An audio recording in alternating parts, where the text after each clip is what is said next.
Welcome student to my channel.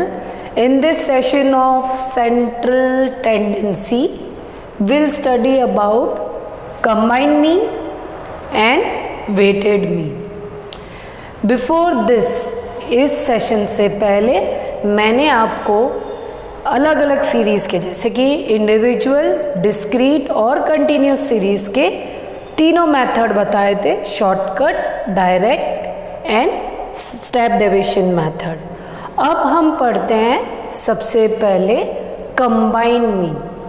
Combine mean का मतलब क्या होता है? अगर आपके पास 3-4 फैमिली की एवरेज इनकम बता रखी है और वो आपको जोड़नी है और बताना है इंडिया की एवरेज इनकम, तो जो 4-5 फैमिली अपने इंडिया में आ रहे हैं उन सबको जोड़ेंगे तो हम बता सकते हैं ना कि सपोज़ वो उस पर्टिकुलर प्लेस या उस एरिया में वो 5 फैमिली की एवरेज इनकम कितनी है, तो वो एवरेज इनकम क्या कहलाएगी? Combined mean.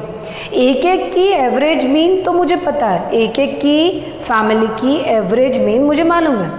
मुझे तो क्या करना है, उन 5 फैमिली की कंबाइंड मीन निकालनी है। तो उससे हम क्या करेंगे, अलग अलग की जो एवरेज इनकम है उसे क्या कर देंगे, जोड़ देंगे, और वो क्या कहलाएगी? Combined mean. So the formula for it is x bar 1 2 3, क्योंकि ये कितनी भी हो सकती है ना, जैसे मैंने तो आपको एग्जांपल दिया 5 फैमिलीज, 10 फैमिलीज भी हो सकती है, 8 फैमिलीज भी हो सकती है, 15 फैमिलीज भी हो सकती है, इसलिए यहाँ पे x बार बोला है। 1 2 3 4 5 6 कुछ भी हो सकता है, इसलिए ये 1 2 3 लिखा है। फिर आगे x बार 1 मतलब फर्स्ट फैमिली की x बार मीन और मेंबर्स कितने हैं वो, प्लस x बार सेकेंड फैमिली और सेकेंड फैमिली में मेंबर्स कितने हैं उससे हम मल्टीप्लाई करेंगे। फिर डिवाइड करना है मुझे किससे?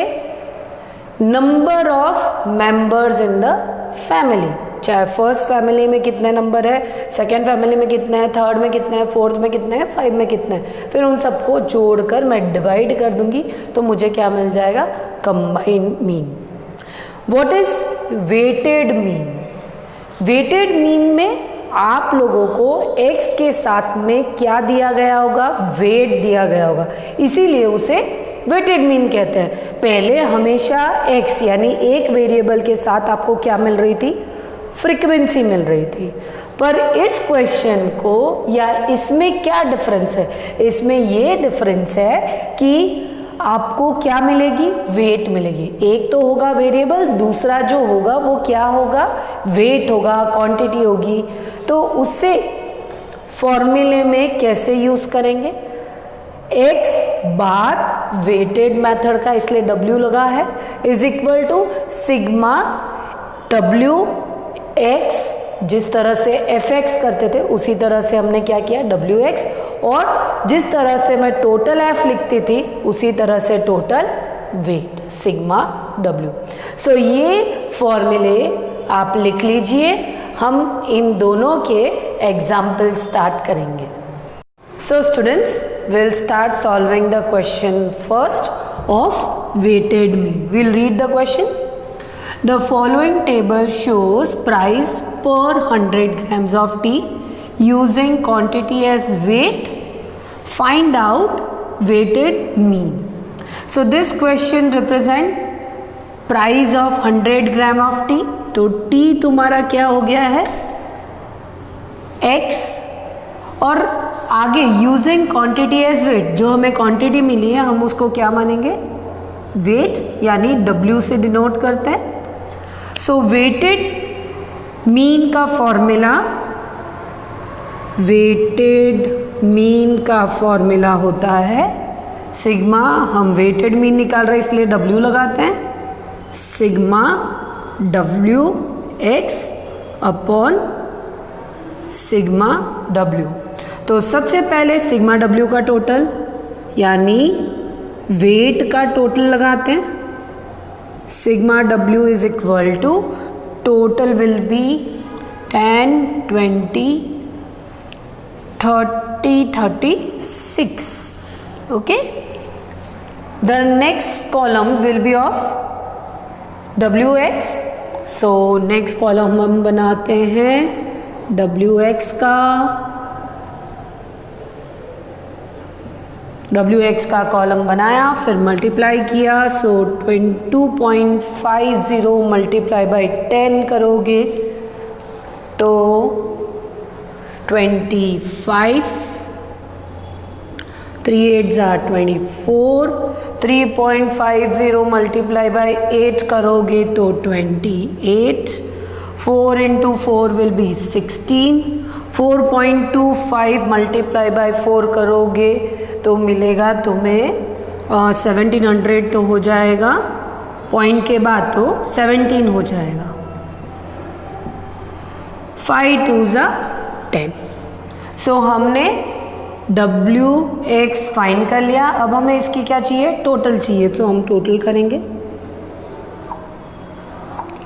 Sigma wx is equal to total will be 25. तो 49 49 59 59 एंड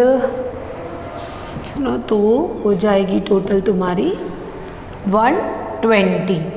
अब 120 की टोटल, तो आप अब इसको सॉल्व करोगे. सिग्मा wx कितनी वैल्यू है, 120. सिग्मा w की वैल्यू 36.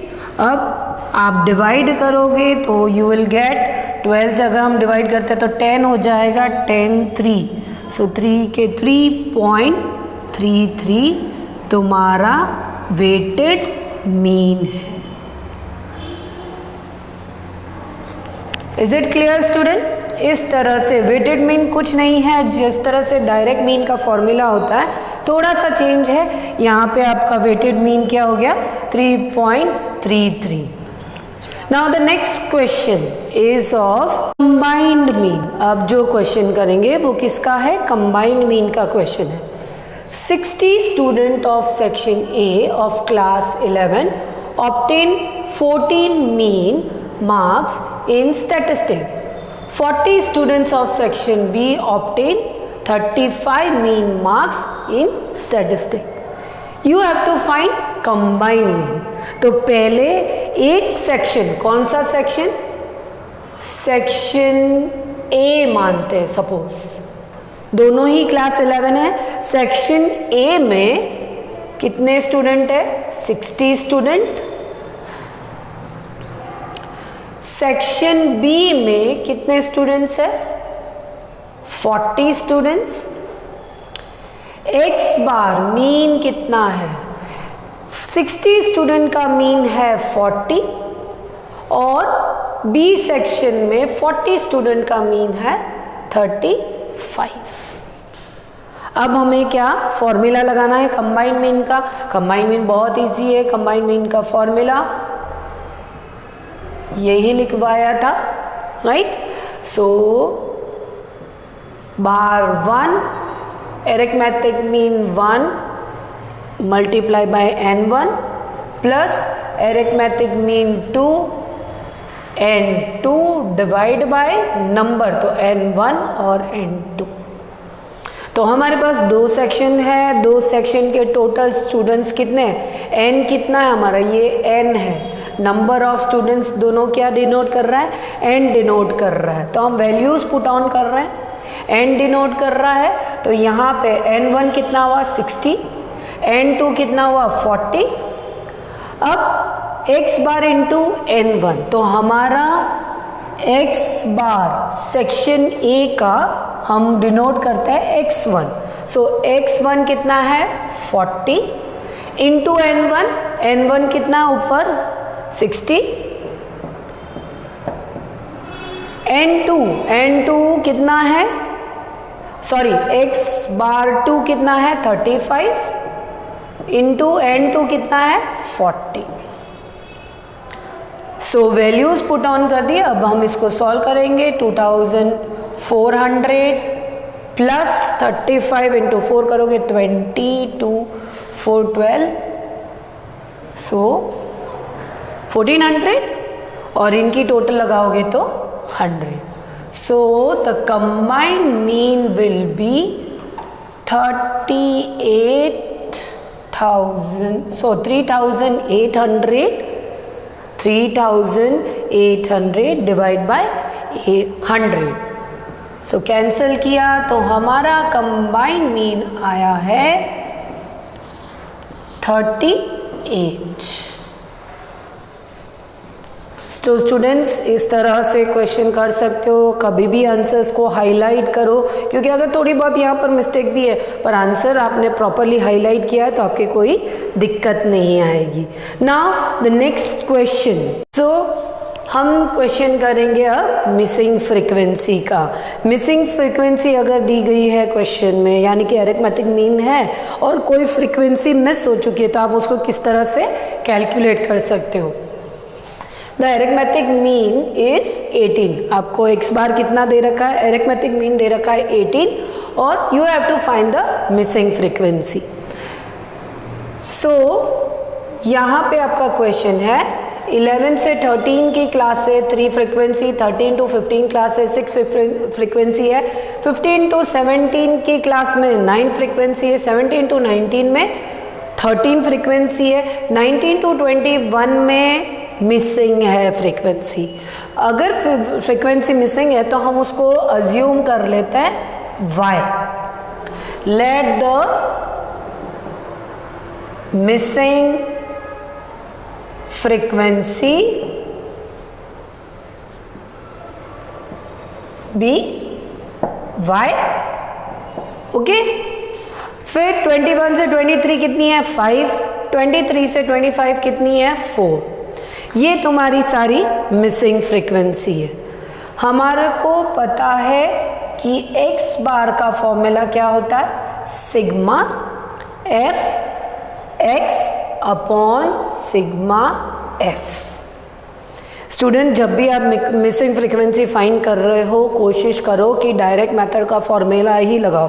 उसका रीज़न है डायरेक्ट मेथड का फॉर्मूले में आप जब सिंप्लीफिकेशन कर रहे हो, आप आंसर के वहाँ कैलकुलेशन कर रहे हो, वहाँ मिस्टेक नहीं आती है. नहीं तो कितने स्टूडेंट्स होते हैं जो इक्वेशन में मिस्टेक्स करते हैं. इसीलिए मैं सजेस्ट करूँगी कि मिसिंग फ्रीक्वेंसी के क्वेश्चन ज़्यादातर आपको कौन से मेथड से करने चाहिए, डायरेक्ट मेथड से. ओके.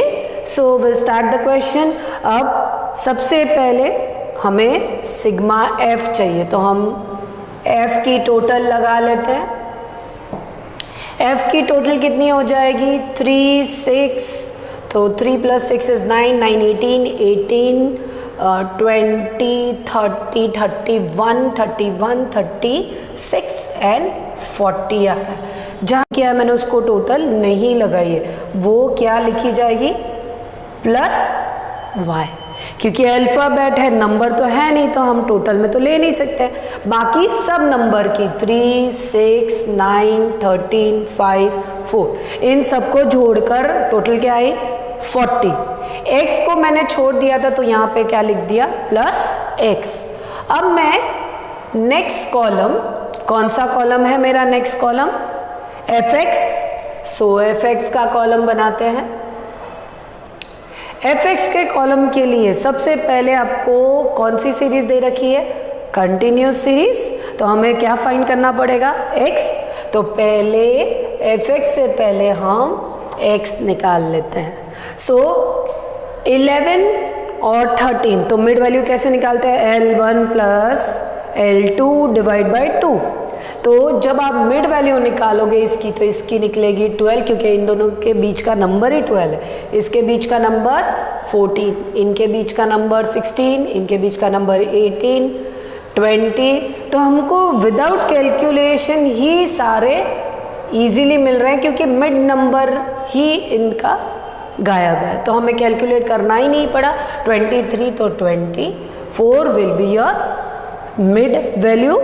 तो हमने x निकाल लिया, मिड वैल्यू निकाल ली.